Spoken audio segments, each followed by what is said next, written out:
2024లో last Sunday అనేసి ఇన్స్టాగ్రామ్లో చూసి చికెన్ని చాలా స్పెషల్గా ట్రై చేశాను. టేస్ట్ అయితే అదిరిపోయింది.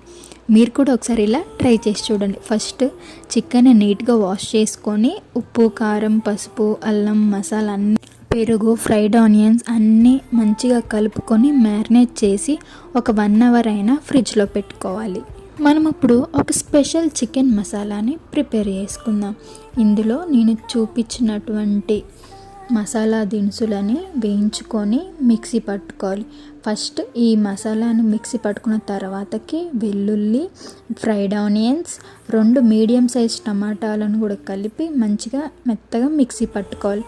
ఇదే మన చికెన్కి స్పెషల్ మసాలా. తాలింపులో చికెన్ యాడ్ చేసుకొని ఉడికిన తర్వాతకి లాస్ట్లో మసాలా యాడ్ చేసుకొని ఒక 10 మినిట్స్ ఉంచితే మన స్పెషల్ చికెన్ రెడీ అయిపోయింది.